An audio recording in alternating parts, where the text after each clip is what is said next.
Stratégiquement bâtie sur la colline de la Sabica en Andalousie, l'Alhambra était le palais fortifié des sultans de Grenade, capitale de ce qu'on a coutume de nommer le royaume de Grenade.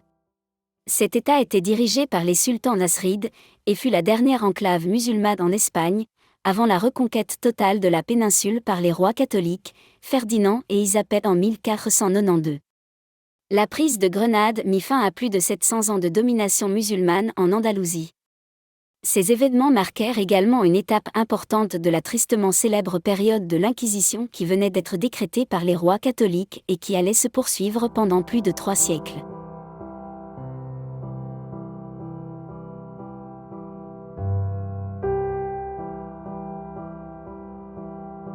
À l'entrée du complexe de l'Alhambra, nom venant de l'arabe Cala Alhambra qui signifie « la forteresse rouge », qui fut la résidence des souverains mauresques, se dresse un palais bâti par Charles Quint pour bien marquer la puissance des rois d'Espagne. Ce palais abrite de nos jours le musée des Beaux-Arts de Grenade.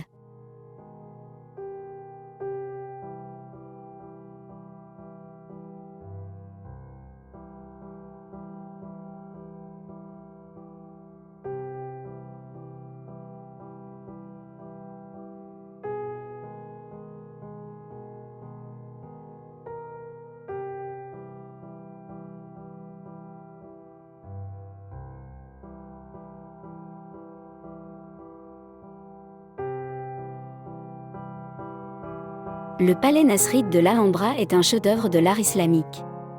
Les murs et plafonds du palais nasride reflètent l'apogée de l'art islamique en Andalousie.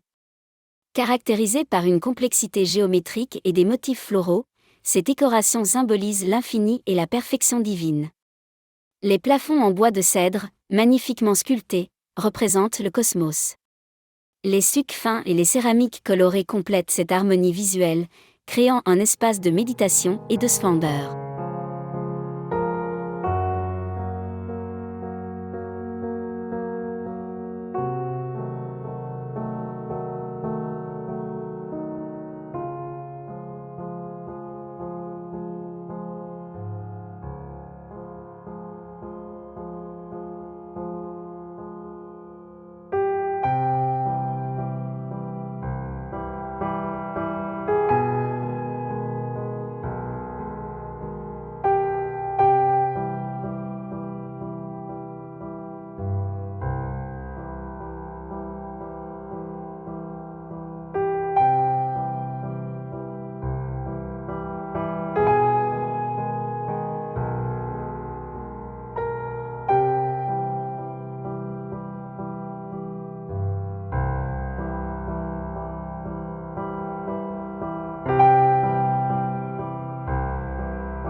La salle des rois est l'une des plus remarquables.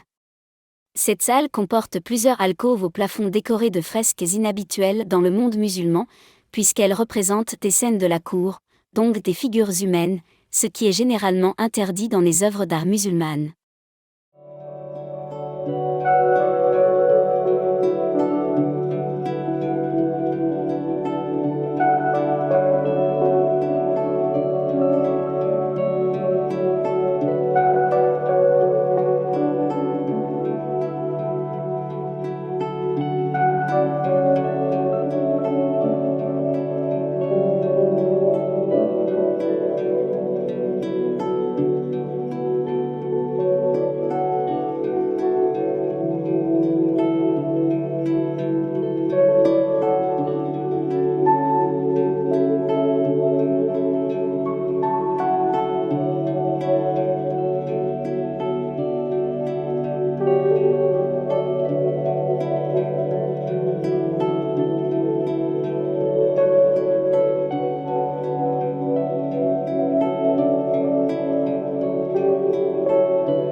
Mais une visite à l'Alhambra de Grenade ne serait pas complète, sans ses jardins et ceux de la résidence d'été des Nasrides, le Généralif situé à quelques centaines de mètres de là.